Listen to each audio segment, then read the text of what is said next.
సజీవుడైన మన రక్షకుడైన పునరుద్ధానుడైన యేసుక్రీస్తు నామంలో మనందరికీ కృప కనికరము సమాధానము కలుగునుగాక. రోమా పత్రికలో 1వ అధ్యాయంలో ఒక ముఖ్యమైనటువంటి అంశాన్ని మనము ఎన్నుకొని దానిని మనము ధ్యానం చేస్తున్నాము. అదేమిటంటే, మృతులలో నుండి పునరుద్ధానుడైనందున దేవుని కుమారునిగా నిరూపింపబడెను. ఇప్పుడు లోకానికి కావలసినటువంటిది నిరూపణ, రుజువు. యేసును నమ్మాలి అంటే, పునరుద్ధానుడైన యేసును నమ్మాలంటే వారికి కావలసినటువంటిది ఒక రుజువు. ఎప్పుడైతే అది రుజువు అవుతుందో వెంటనే వారిలో విశ్వాసం. ఎప్పుడైతే విశ్వాసం వస్తుందో తర్వాత మనకున్నటువంటి పని ఏంటంటే విధేయత చూపించుట. ఈ యేసు పునరుద్ధానమును గూర్చి వాక్యానుసారమైనటువంటి బోధలను, సంఘటనలను, నెరవేర్పులను మనం చూస్తూ, ప్రారంభంలో ఒక వ్యక్తి యేసు యొక్క పునరుద్ధానము విషయంలో తాను వెళ్ళినటువంటి మార్గాన్ని మనము పరిశీలిస్తూ, పరిశుద్ధాత్మ దేవుడు ఎక్కడైనా పాఠాలను మనకు నేర్పిస్తే మనం నేర్చుకోవడానికి సిద్ధముగా ఉందాము. మార్కు సువార్త 16వ అధ్యాయము 9వ వాక్యము. ఆదివారము తెల్లవారినప్పుడు యేసు లేచి తాను 7 దయ్యములను వెళ్ళగొట్టిన మగ్దలేనే మరియకు మొదట కనపడెను. మరియకు కనపడెను. పునరుద్ధానుడైన యేసుక్రీస్తు మరియకు కనపడెను. ఈ మరియకు కనపడెను. ఆ మరియా ప్లేస్లో, మగ్దలేనే ప్లేస్లో, ఆ స్థానంలో నేను లేకపోతే నీవు ఉంటే యేసుక్రీస్తు నాకు కనపడెను. అనేకుల యొక్క అనుభవాలు, అపోస్తలుడైనటువంటి పౌలు గారు, శిష్యులు చరిత్రలో యేసు నాకు కనపడెను, యేసు నాకు కనపడెను. అయితే నేను ఈరోజు ఆ వాక్యాన్ని ధ్యానం చేస్తున్నప్పుడు మగ్దలేనే మరియకు ఎందుకు కనపడెను అంటే, ఆమె తాను రక్షింపబడినది మొదలుకొని ఇప్పటి వరకు, అంటే కనపడక మునుపు వరకు ఆమె ప్రయాణాన్ని, ఆమె విశ్వాస జీవితాన్ని మనం చూస్తూ వస్తున్నాము. దయ్యాలు వెళ్ళిపోయాయి, యేసునందు విశ్వాసం ఉంచారు, తమ ఆస్తితో ఆయనకు పరిచర్య చేస్తూ ఉన్నారు. ఆయన ఎక్కడికి వెళ్ళినా వాళ్ళు ఆయనను వెంబడిస్తున్నారు. గలిలయ నుండి యూదయ వరకు ఆయనను వెంబడిస్తూ ఉన్నారు. తర్వాత సిలువ వేస్తున్నప్పుడు కూడా వాళ్ళు, మగ్దలేనే మరియ అక్కడ ఉన్నది. సిలువ వేయబడుతున్న సమయంలో మగ్దలేనే మరియ అక్కడ ఉన్నది. అయితే ఈరోజు నేను ఒక పాఠాన్ని గుర్తించాను.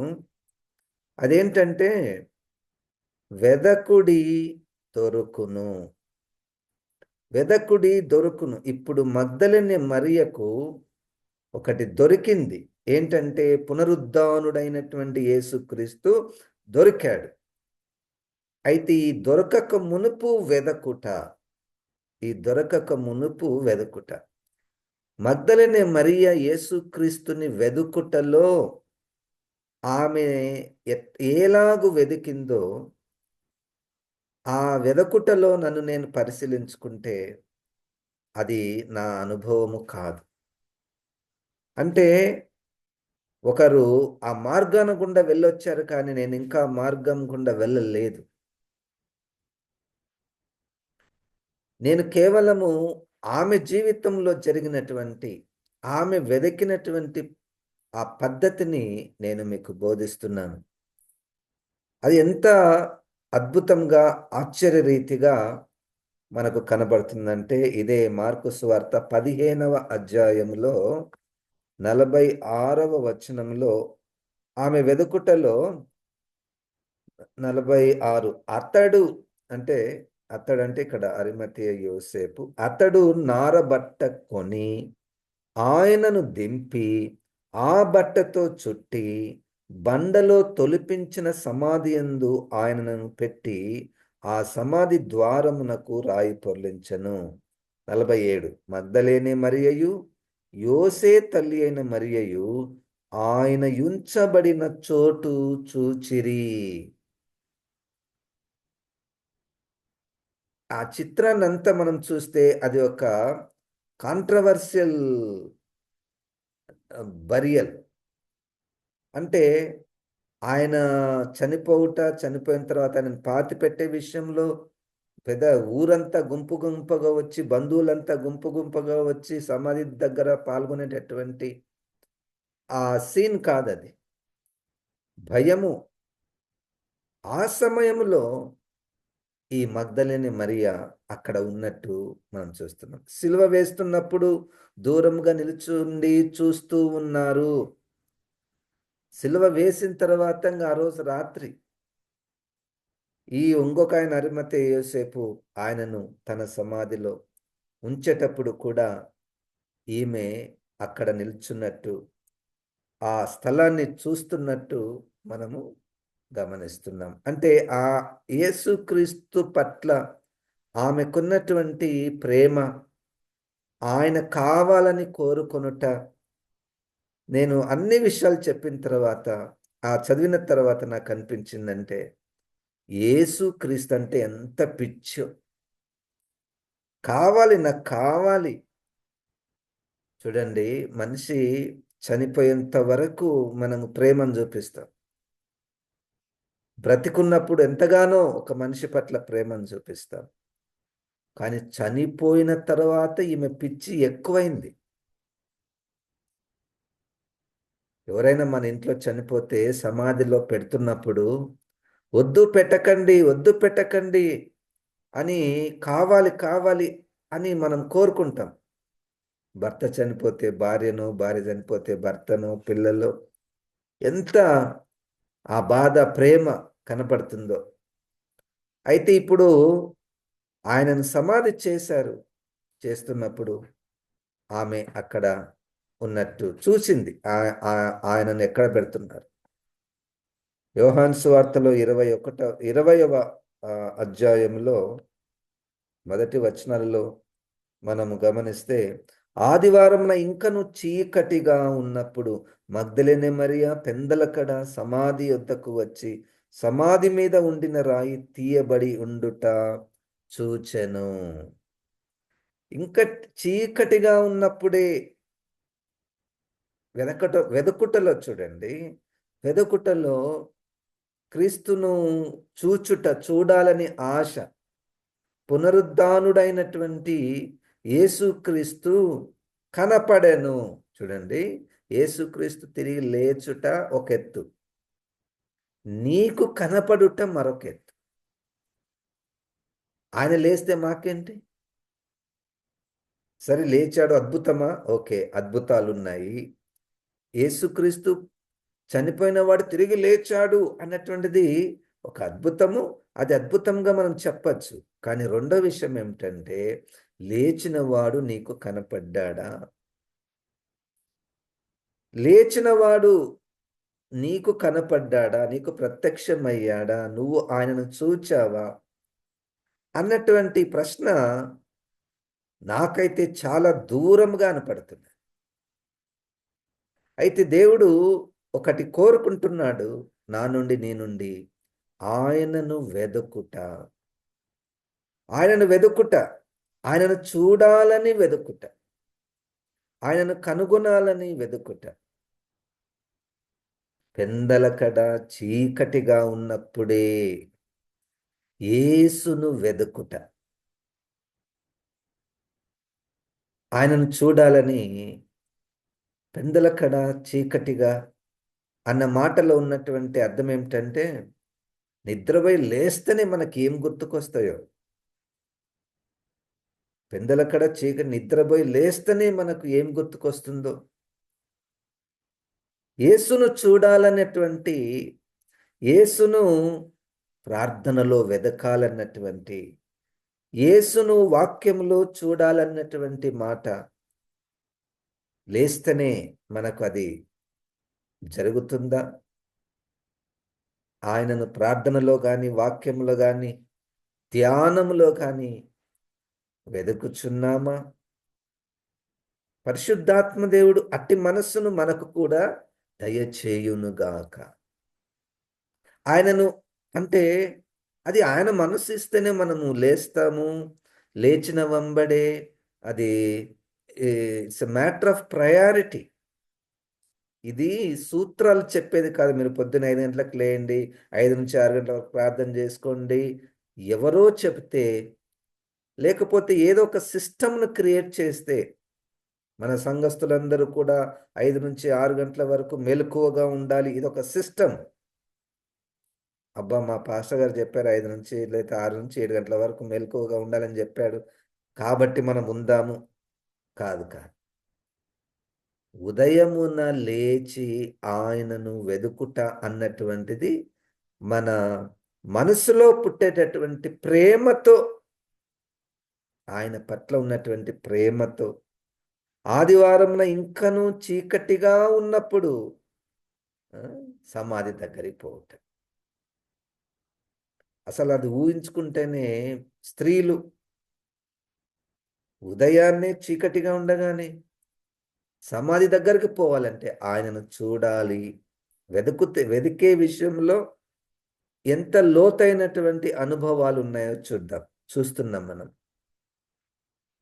అది పరిశుద్ధాత్మ దేవుడు మనకు ఆ మనస్సును ఇస్తే, ఆ ఆత్మనిస్తేనే అట్టి పనులు మనము చేయగలము.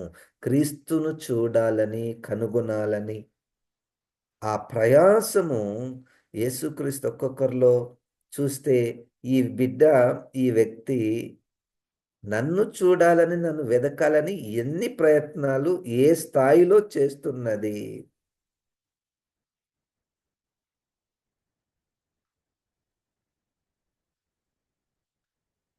ఆ వెదకుటలో మనం గమనిస్తే, ఇక మార్కు సువార్తలో 16వ అధ్యాయంలో 1వ వాక్యములో, ఇది ఇంకా మార్కు సువార్త 16వ అధ్యాయము 1వ వచనంలో, విశ్రాంతి దినము గడిచిపోగానే మగ్దలేని మరియయు, యాకోబు తల్లి అయిన మరియయు, సలోమి వచ్చి ఆయనకు పూయవలెనని సుగంధ ద్రవ్యములు కొనిరి. సమాధి సమయంలో ఎంత ఖర్చు అవుతుందో కదండి. కానీ ఇప్పుడు సమాధి అయిపోయింది. 3 దినములు అయిపోయినాయి. ఇప్పుడు మరలా ఖర్చు. యేసు కొరకు సుగంధ ద్రవ్యములు కొనిరి. ఇక్కడ ఒక అవిశ్వాస పని మనకు కనబడుతుంది. ఏంటి? ఆయన తిరిగి లేస్తాడు అన్నటువంటిది వాళ్ళ నమ్మలేనటువంటి పరిస్థితి ఒకవైపు ఉంది. కానీ యేసు అంటే ప్రేమ. యేసు అంటే ప్రేమ. కొనిరి, ఖర్చు చేసిరి. యేసు శరీరము కొరకు చూడాలని.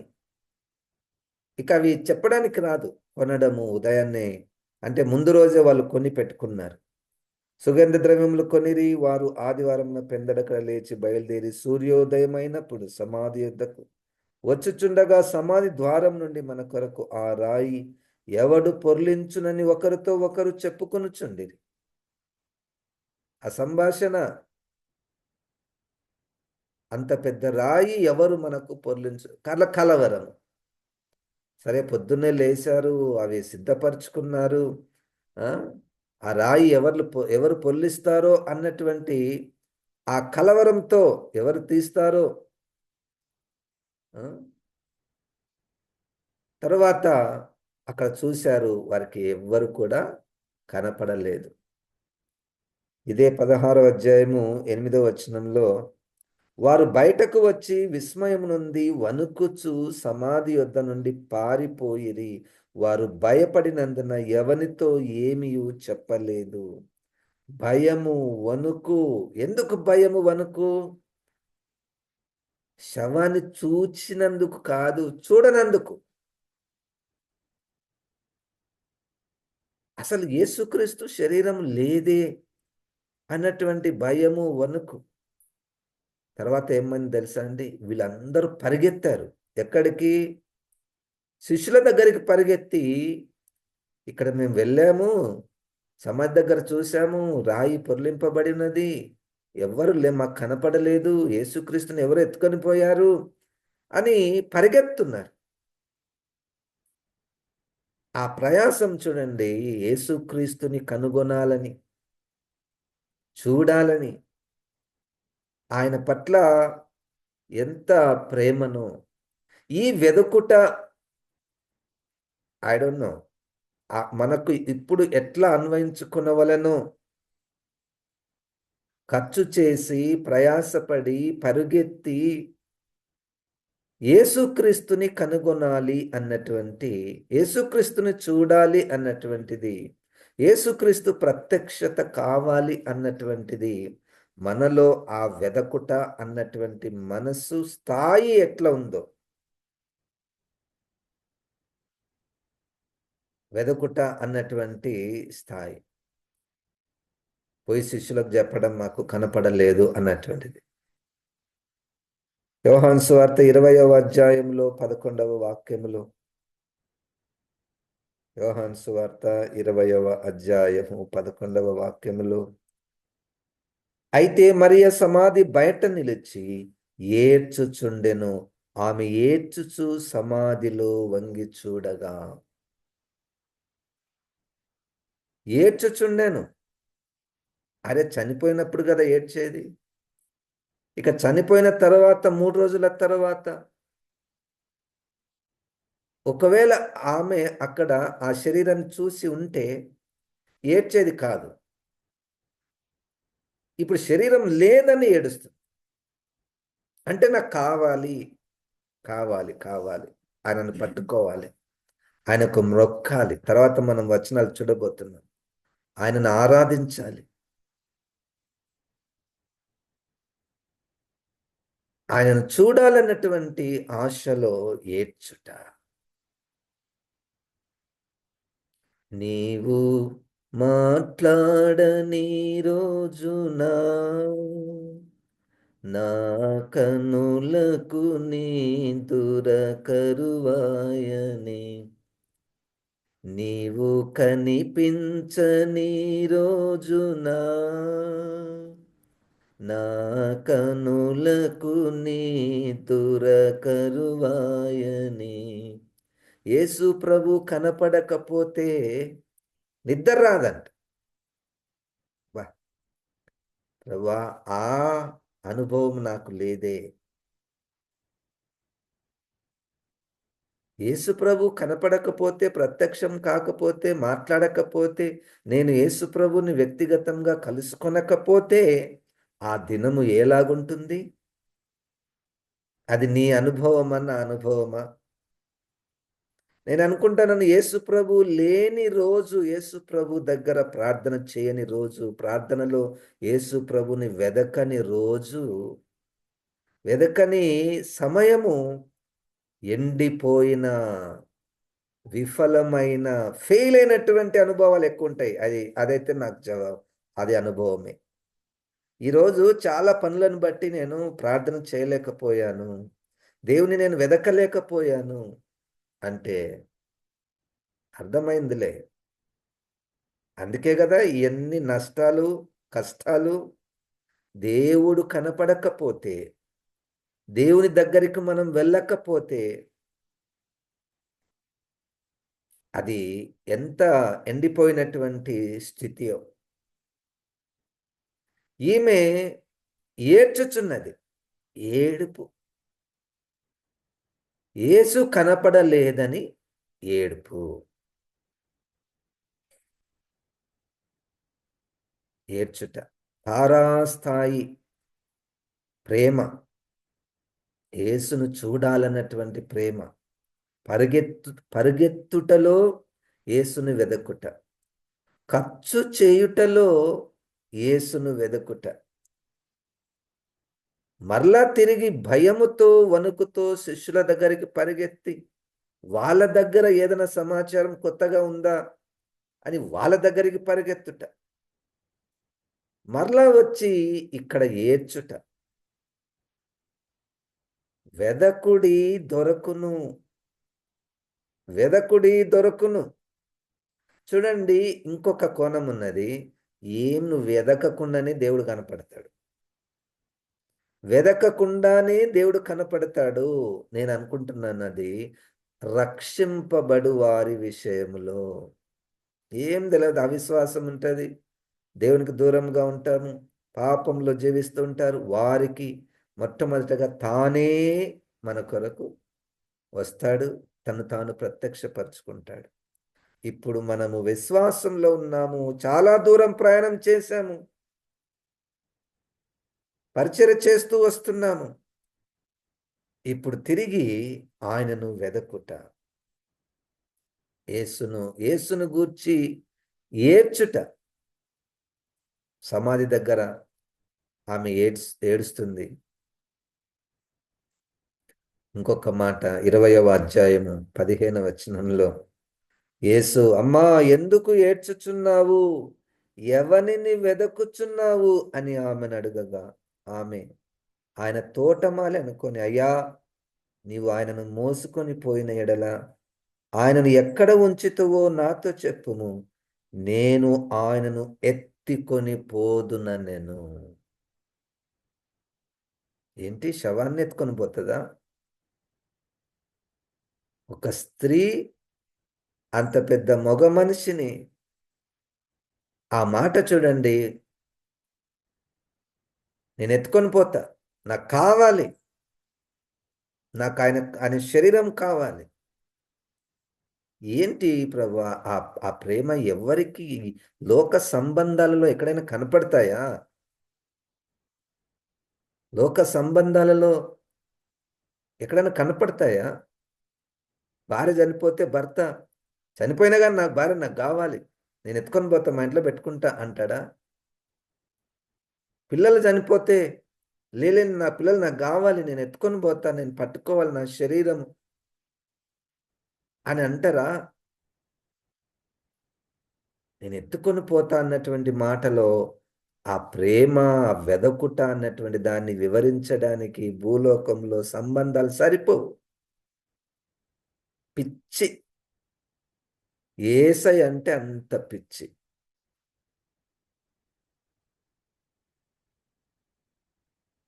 ఒక తల్లి చిన్న పిల్లోన్ని ఎత్తుకుంటుంది, ఈమె యేసుక్రీస్తుని ఎత్తుకుంటా అంటది.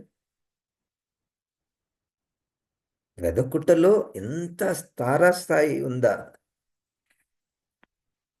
లూకాసు వార్తలో 15వ అధ్యాయంలో, గొర్రెల కాపరి తప్పిపోయిన గొర్రెను కనుగొను వరకు ఆయన వెతుకుచుండెను. నాణ్యాన్ని పోగొట్టుకున్నటువంటి స్త్రీ కనుగొను వరకు వెతుకుచుండెను. కనపడే వరకు, దొరుకు వరకు. నేను అంటాను, యేసుక్రీస్తు ఒక్కొక్క జీవితాన్ని మనల్ని చూచినప్పుడు, ఈయన నన్ను వెదకుటలో ఏ స్థాయిలో ఉంది, ఏ స్థాయిలో ఉంది?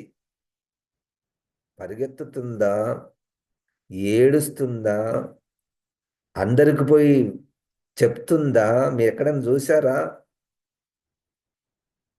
అని అనుకుంటాను. చూసిన వాళ్ళందరూ, అమ్మా నీకేమైనా పిచ్చి పట్టిందా? చనిపోయిన తర్వాత అసలు నీకెందుకు, ఎక్కడ పోతే నీకెందుకు? ఇప్పుడే మొత్తం కలవరంతో ఉంది, యెరూషలేము అంతా కలవరంతో నింపబడింది. మరలా ఆ శరీరం విషయమై ఆ పరిసయ్యులు ఏమేమో లంచం ఇచ్చి ఏమేమో చేస్తున్నారు. మరలా నువ్వు శవాన్ని కావాలని అనుకుంటావు, చూడాలంటావు. పిచ్చి. పౌలు గారి మాటలో యేసు ప్రభువుని వెంబడిస్తూ ఆయన బోధలు బోధిస్తున్నటువంటి వారు వెర్రిగా కనబడుతున్నారు. పరిశుద్ధాత్మ దేవుడు అట్టి పిచ్చి మనకు దయచేయునుగాక. యేసయ్య అంటే పిచ్చి, చూడాలని పిచ్చి. ఇవన్నీ చూసి ఇక ఈమె గాక నేను ఎవరికి కనపడాలి? 16వ అధ్యాయం 9వ వచనము మార్కు సువార్త. యేసుక్రీస్తు మగ్దలేని మరియకు మొట్టమొదట కనపడెను. హల్లెలూయా. అబ్బా, చరిత్రలో అంత గొప్ప అద్భుతమైనటువంటి అనుభవము మొట్టమొదట కనపడెను. నేను అనుకుంటున్నాను, ఎందుకు ప్రభు ఆమెకి కనపడ్డావు? నిన్ను ప్రేమించినటువంటి శిష్యుడు కూడా ఉన్నాడు కదా. ఆ మాట పలుమారు రాయబడింది. యేసుని ప్రేమించిన శిష్యుడు, యేసును ప్రేమించిన ఆయనకెందుకు కనపడలేదో? ఈ వెదకుటలో ఆమెకు మించినటువంటి వారు ఇంకా ఎవరు లేరు. యేసును కనుగొనుటలో, పరిగెత్తుటలో, కలవరపడుటలో, ఏడ్చుటలో, నాకు కావాలి, మీరు ఏమైనా చేయండి, చనిపోయినా కానీ నాకు కావాలి, ఖర్చు చేయుటలో, ప్రయాణం చేయుటలో, పరిచర్య చేయుటలో, బ్రతుకున్నప్పుడు కాదు, చనిపోయిన తర్వాత కూడా. పరిశుద్ధాత్మ దేవా, వాక్యమైన దేవా, ప్రభునైనా మగ్దలేనే మరియా ఆ జీవితాన్ని బట్టి ప్రభా నీకు వందనాలు, వందనాలు, వందనాలు. అట్టి మనస్సు, అట్టి ఆత్మను ప్రభ నాకును మాకును దయచేయమని యేసు నామమున ప్రార్థిస్తున్నాము తండ్రి. ఆమేన్. ఇప్పుడు మన పరమ తండ్రి అయిన దేవుని యొక్క ప్రేమ, ప్రభు అయిన యేసుక్రీస్తు యొక్క కృప, పరిశుద్ధాత్మ దేవుని యొక్క సహవాసం మనకందరికీ సదాకాలము తోడై ఉండును గాక. ఆమేన్. దేవుడు మనల్ని దీవించును గాక.